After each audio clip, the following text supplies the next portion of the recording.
like to, the doctor joke reminded me of the fact that we all know Mother only goes to the doctor when she's pregnant, and she hasn't been pregnant in many, many years. So, but she did go to the doctor a couple of years ago, and as I got the story after he checked her out, and I think she went because we really twisted her arm and said, you know, you've had this cough for like a bazillion years, and you're going to Illinois, and you don't want to get sick there or get sick before and not be able to go. So we've kind of forced the issue on this one. And she goes to the doctor, he checks her out, leaves the examining room. There's this kind of nanosecond, comes back, and he goes, "You really are 78. Good job."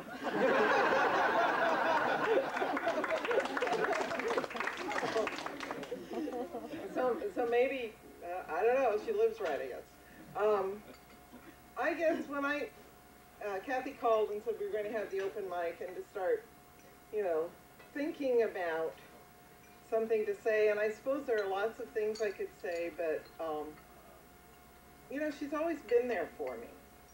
And I could probably tell you lots and lots of times that was true, but my earliest memory, and I'm not really sure it's a memory, it may be just a story that I've heard as we flip through the pages of the photo album, and you know how the family apocrypha kind of builds up, and everyone has a version of what's going on. But when I was going to be 5, I wanted a birthday party. I didn't just want a birthday party, I assumed that people had birthday parties when they had birthdays. So I invited all my friends to come to my birthday party. Unfortunately, my mother didn't know that I was having a birthday party until the day of my birthday, when some child's parent called to find out if it was, I don't know, at 1 or 1:30 or whatever, and she goes, "Birthday party." Did she let me down and say there's no party? No. She decided on half an hour's notice that I would have a birthday party. Now the other piece of this story is, this was a long time ago,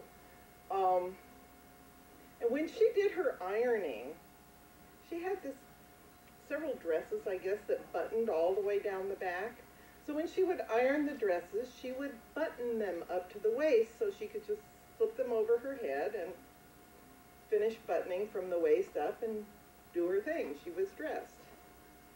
And this particular day, as she realizes she has to fly downtown and buy a cake and get organized for a birthday party, she slipped this dress over her head, buttoned it to the waist, and was running down the sidewalk, and happened to look at her reflection in a store window and realized that my little brother had unbuttoned the dress from the waist down.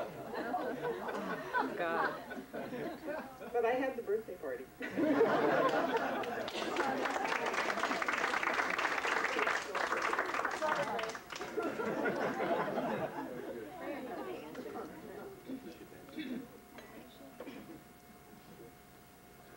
Well, over the years, Jay and I have had a lot of laughs together. And I'm going to tell you, you know, 2 short stories. They both take place in 1967 at Fort Hamilton, New York.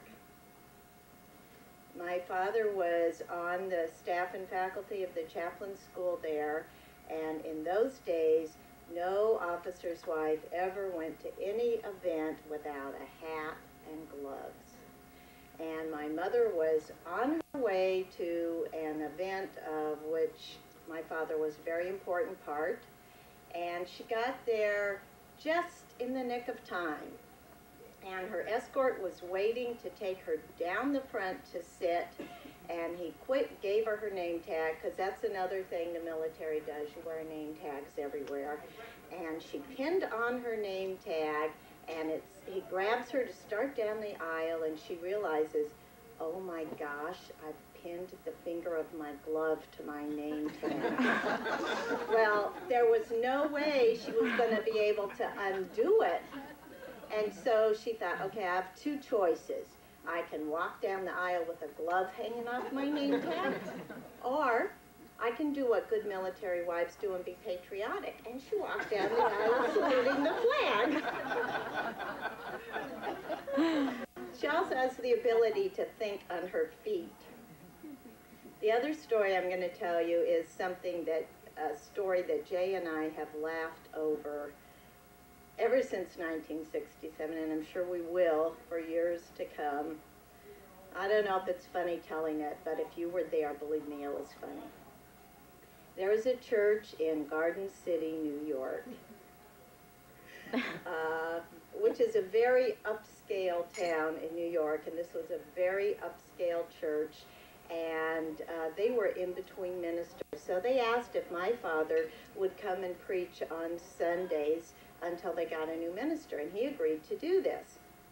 So we got there one Sunday, and we got there early because he wanted to gather his thoughts. And we were in a little anteroom off the church, and my mother was wearing hat, gloves again, mink stole, because that was politically correct in those days. And she looked very, very beautiful, very sophisticated. And we're in this room with my dad, and she decides to take off her gloves. So she's pulling her gloves off, and her purse goes flying across the room when she takes the gloves off. Well, I, of course, burst into laughter, so she burst into laughter. And she goes over to where the purse has fallen, bends down to pick up the purse, bumps her head against the wall, her hat gets cattywampus. By this time, I'm really rolling on the floor and laughing. So she decides she better go repair the damage before she goes into church. So the restroom was up a few stairs, and she started walking up the stairs and tripped. Well, then I really couldn't contain myself. So anyway, she repaired the damage. We went into church and sat down, but we just kept bursting into laughter thinking about the funny situation. And since it really doesn't do for the minister's family to be laughing at whatever's going on during the church service, I got up and left. Anyway, Jay, you've always been there for me too, and I've liked the laughs, and I look forward to a lot more, and I love you lots. Happy birthday.